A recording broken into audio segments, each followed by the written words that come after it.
the bars will be open all night. They don't spend money.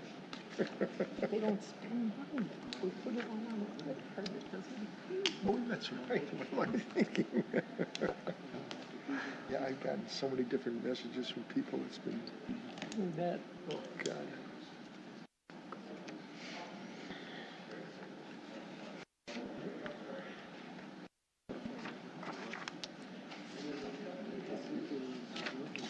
Are we ready? Well, there's the road. Yes, I don't think we get a picture anymore. That's, And it's yeah, Okay. backyards of the other houses. All right, I'm going to call the Big Lake Annual Meeting, Big Muskego Lake Annual Meeting to order, Tuesday, July 23rd, 2019 at 5:45 p.m. Statement of public notice. this meeting was noticed in accordance with the open meeting law. Thank you. Public hearing on this year's budget, the 2020 budget presentation. Sharon. If anyone would like a copy of the PowerPoint, there are a few extra copies up on this table up front. What was that? No, it's 5:45. 5:45. That's common council.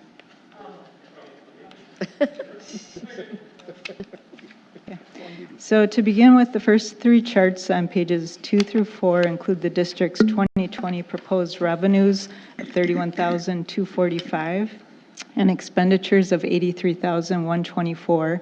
As in prior years, there are no significant changes to report for any of the line items listed. Fees will continue to remain the same at $80 for on-lake and $35 for off-lake properties. The last two charts on pages 5 and 6 recap the district's 2018 financial activity and budgets for the years 2019 through 2020, which results in a projected fund balance of $86,870 to support future budgets and a $15,000 designated land reserve, which will increase by $50,000 if no purchases take place in 2020. And this concludes the budget recap. Thank you. Thank you, Sharon. Okay, I only do this once a year, so bear with me. Approval of the minutes of the annual meeting last August 28th, 2018. We need a motion from the floor. Lenny? And we have a second from, Larry Schweitzer. I know, I couldn't think of your first name, Larry, sorry.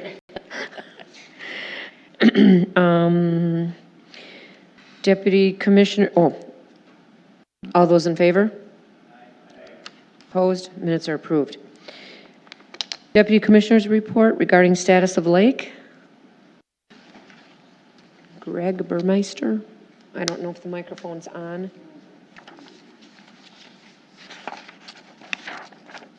Okay, I think it's on. Yep. All right. Yeah, I'm Greg Burmeister, Deputy Commissioner. Short report, as of today, the water level is 1.5 inches over the dam. It's been relatively low or normal for the last 3 weeks. Early this summer, because of all the rain, we had a lot of water in the lake. It had gotten up to 12 and 13 inches above the dam. And that created a whole lot of problems with bogs on the lake this year. It's surprising to see all the bogs that had been in place for years have traveled to other parts of the lake. Areas where we had channels, where we had islands that everybody was familiar with, have completely disappeared. And if you're looking for the channel, which was deep water, it's hard to find that, and if you don't find it, you're going to be in a mud bank. So it's really amazing how the lake is opened up out there. As far as the wildlife, we do have one chick on the nest at the Eagle's Nest. This year, for the first time, we have 2 active osprey nests, and we aren't sure of the success in those nests, but they have come back to the area. There's another nest just a short distance away in Franklin off 116th Street. As far as the plants go, if you remember last summer, we had a real big problem with algae on the lake. We had green algae on most of the shorelines. We had a very large area of the lake that was in a black algae that smothered all the plants that were in the area. We have no sign of that at all this year. As far as the native plants go, good share of the lake is in real good shape. There is some pretty thick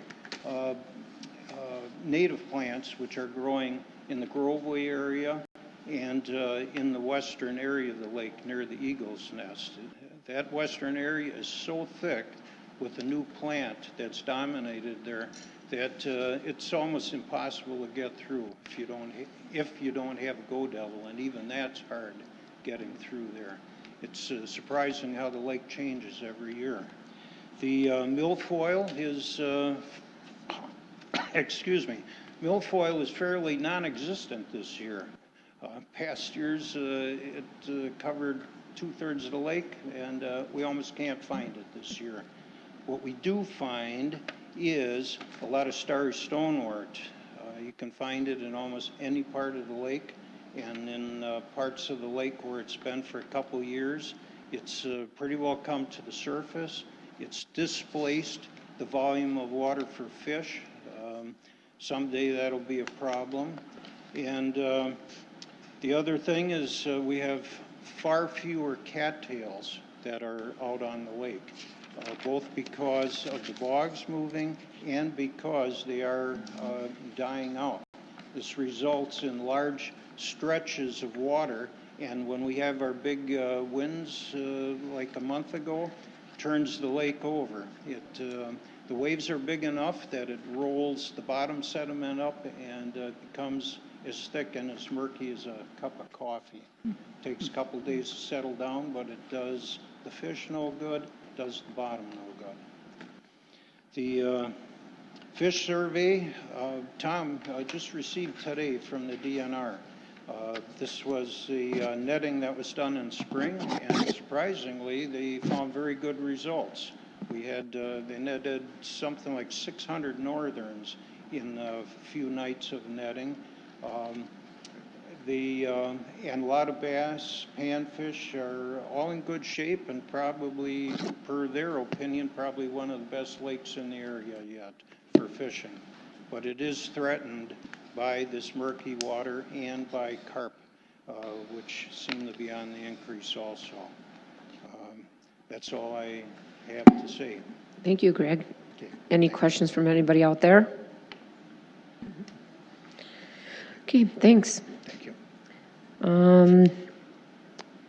New business, review 2018 audit and approve engagement letter for 2019.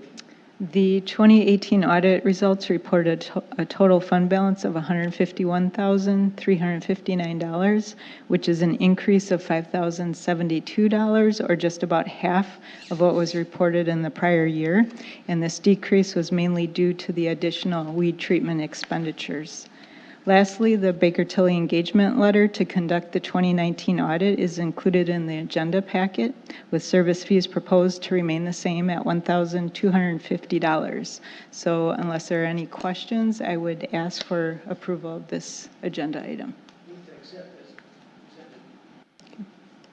We need a second.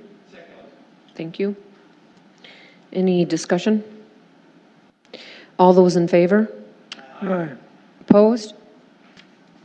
We don't vote up here. Got to remind everybody. And then we have the adoption of the 2020 budget. So we're looking for a motion for that. Thank you. Any other discussion? All those in favor? Opposed? Okay, the 2020 budget is adopted. Item 3, select the 2020 quarterly meeting dates of January 28th, March 24th, May 26th, and September 22nd of 2020. Oh, and the annual meeting, July 28th, 2020. Do we need a motion on that? Looking for a motion? Thank you. Any discussion? You have discussion? All those in favor? Opposed? Okay, the meeting dates are accepted. And then elect deputy commissioners. This is where it always gets fun. So I have to turn to Jill for the reminder. What are we doing?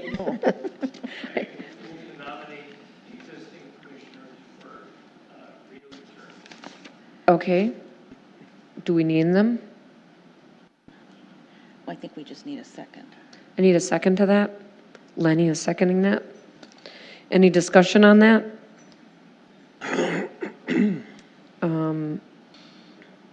No other nominees? What do we do, just vote on this? I ask every year, I never know how this goes. Okay, all those in favor? Opposed?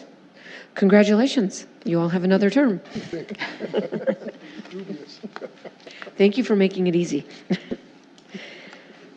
Communications or other business, I have nothing. I would look for a motion to adjourn from you guys. Okay, Larry, and who second?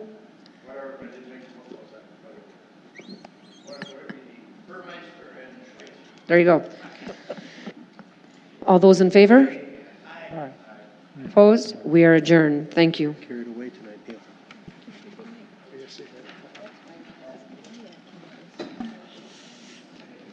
Because it is murky, yeah. Boy, you handled that one good, Tom. I knew you were having a tough time. Why dilly-dilly? Right. Go to the bathroom real quick. We got a few minutes, right? Gotta buy her